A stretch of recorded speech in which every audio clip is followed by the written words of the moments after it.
Hey ladies, welcome back to GodlyFem. My name is Jumoke and I coach spirit-filled curse breakers to become all God has called them to be through the art of godly femininity. Okay, so honey, today we're gonna have a little bit of a sit down, a chit chat. Okay, grab your mugs, grab a blanket, okay, secure them edges and maybe snatched a little bit. We really have to talk. All right, so today I'm going to share 5 reasons why you attract the same type of men, okay? And if you enjoy videos like this, make sure that you do like, subscribe, and hit that bell so that you can continue to get more great content. So I saw this comment in one of my older videos about, men being trash or whatever. Well, I didn't say that, but it was a comment that I said in one of my videos that misandry will hinder your femininity, right? And someone said, and misandry is basically the hatred of men. And someone in the comments said, well, what's the difference between misandry, hating men, and being realistic, as in men are trash? So I started typing, and then I was like, nah, this could really be a good teaching moment. So I'd recorded a video, but we're just going to do this all over again, okay? We're going to do this all over again. So I want to talk more from, like a big sister type of perspective on why you may be attracting the same type of men, whether you're older than me or not, whatever. I'm a internet auntie. So let's discuss 5 reasons why you attract the same type of men. So the first reason why you attract the same type of men is you may have low to no standards. This is so common, and I don't think a lot of women have really been challenged to have higher standards, especially when it comes to Black women. I think Black women are indoctrinated to believe that they have to settle or just accept bad behaviors or anything from men. I think for a lot of women and just Black community in general, there's not really a high expectation for men. I would say for me, even being Nigerian, something I see that's common in African culture, that a lot of men are only required to provide. And if he's doing that as far as everything else, whether that includes being there for the kids or if it involves anything besides providing, it's like this thing that he's not expected to do any of those things, right? And it's just kind of taken, this is what it is. Or even men cheating. I think a lot of women internally believe that, it's normal for men to cheat, and that's their standard. So if you are attracting the same type of low quality men, you really have to ask yourself, what is your standard? I think a lot of women operate in confusion and they don't know what they want. Even when it comes to Christian women, I think a lot of Christian women, they don't have standards at all. And I don't think a lot of women realize that a lot of, trauma and culture has actually influenced our theology and what we believe about ourselves, what we believe about God, and what we believe that we're worth. I've heard women simply say that, I just want a man of God. And I'm like, but what is that though? You don't even, you don't know how to identify a man of God. So what do you mean? Is a man of God that simply just does like a cross over his body before he eats? Is it a man that just knows how to pray over food? Like, what is a man of God? Because you have too many women who are duped because they see a man in church. They are automatically assuming that he is submitted to the Lord Jesus Christ, and he's not. He's just in church. He knows church, but he doesn't know Jesus. But anyways, so you really have to establish your standard and really look like, if you're trying the same type of men, like, why are you accepting those men? Why are you entertaining those men if they're not even up to your standard in the first place? That's number 1. Okay, I know it's a little bit tough today, but I'm being real gentle. I'm being relaxed today. But let's go into the next reason why that you may attract the same type of men. The next reason why you may attract the same type of men is because you don't understand your worth. Y'all, my heart really goes out to so many women because, like I said, life, trauma, culture, society really does tell you indirectly what you're worth, and you end up believing it. But I think for a lot of women who attract the same type of men, again, it goes back to you entertaining them in the first place. But if they don't meet your standard, and if you understand your value and your worth, you would not entertain someone who's low quality. I think for a lot of women, they don't actually believe that they can get a good man. They don't actually believe that a good man would want them or that they exist, so they settle.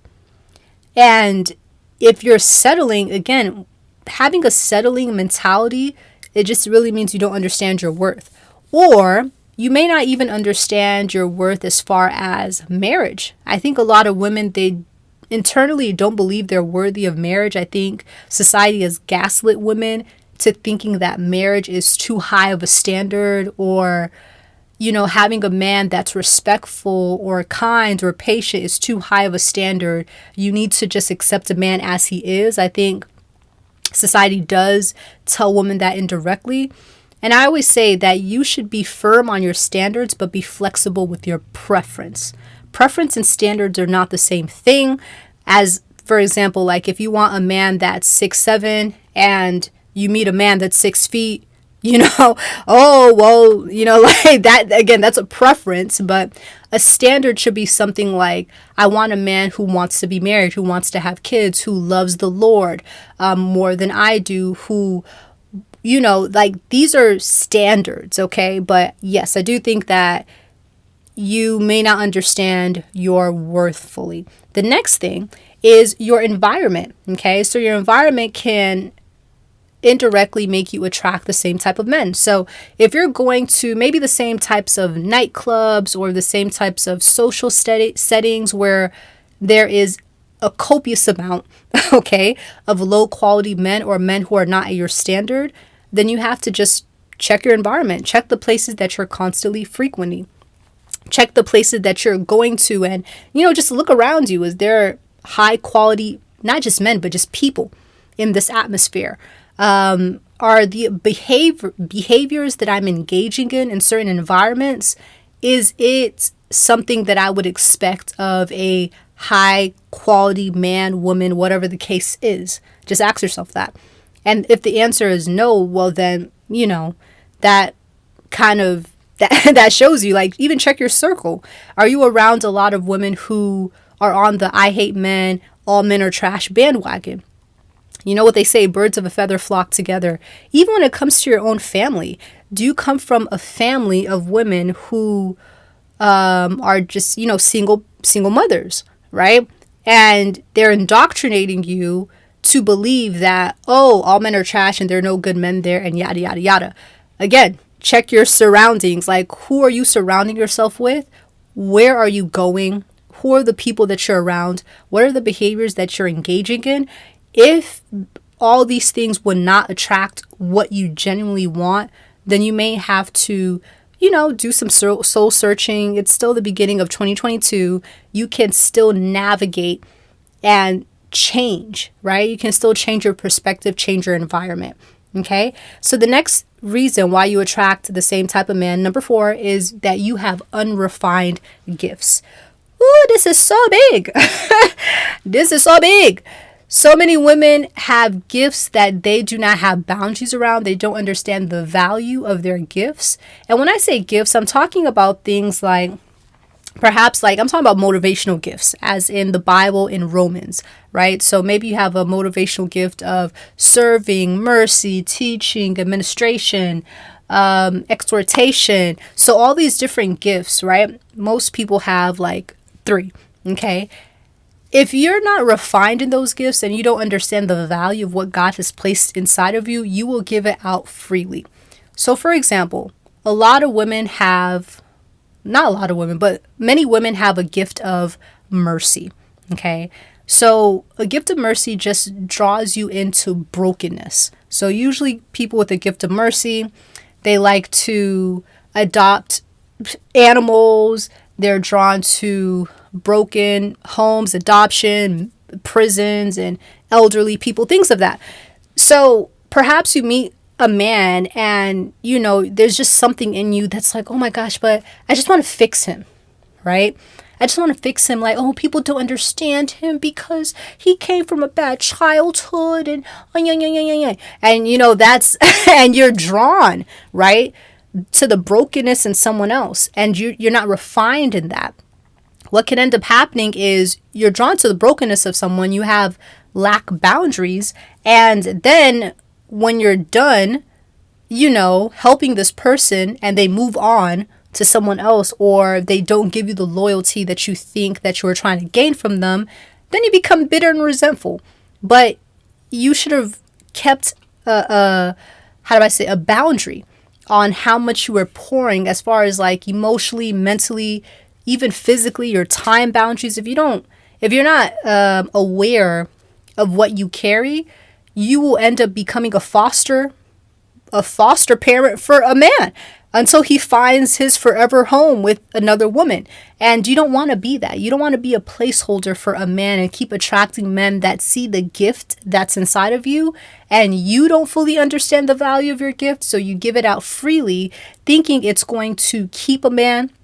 Right? Even women who have a gift of serving, they think if they sit here and they cook for a man, do his laundry, clean his home, it's going to prove to a man that she is wifey material. But something I always teach in GodlyFem is that your life is not an audition, an audition for a man. Okay? You are the prize. So you may not fully understand that and have boundaries around your gifts. And the last reason number 5, why you attract the same type of men, is because of your presentation. Now, trigger warning, okay, I know a lot of women are very sensitive around this area, but it shouldn't be so, right? It shouldn't be so. Now, I do want to say that when I say presentation, I'm not speaking about being a size 2 or looking the mold or looking the part of femininity. Complete opposite, actually. I'm not talking about fitting a certain mold. I do believe that a woman who knows that she is fearfully and wonderfully made, and she knows that she is beautiful, and she knows who God has created her and formed and fashioned her to be, is always going to be ahead of a woman who may be conventionally pretty and doesn't understand who they are. Okay? So when I say presentation, I'm more so talking about being high maintenance, being alluring, being sensual as a woman. These things are important, the way that you carry yourself, okay? So when you are these things and you carry yourself in a certain way, you are putting a bar and a standard of how people should treat you, okay? So it's not simply about just wearing makeup. People can see right through that, okay? People can see right through that. But again, like when you truly understand who you are and you take care of yourself, I always say that you have to teach people how to treat you. So the way that you treat yourself, the way that you love on yourself and you love on your body and you respect yourself and your boundaries, your values, and you carry yourself as such, it puts a bar to how people should treat you. And that's just the harsh truth, you know? Yes, we can get political and everything, but I'm just talking day to day about the people that you interact regularly. There are so many men, and I've seen it. They will treat one woman a type of way based on how she carries herself, and the same person would treat another woman completely different. I'm not saying it's right. I'm not endorsing it. I'm not condoning it, but I'm just saying that the way that you love yourself shows people how to love you back. Okay. So yes, presentation could also be a key to why you attract the same type of men. So that's all I have for this video. Little tiny, you know what I'm saying, like tiny little chit chat. Let me know what you ladies think about this video in the comment section.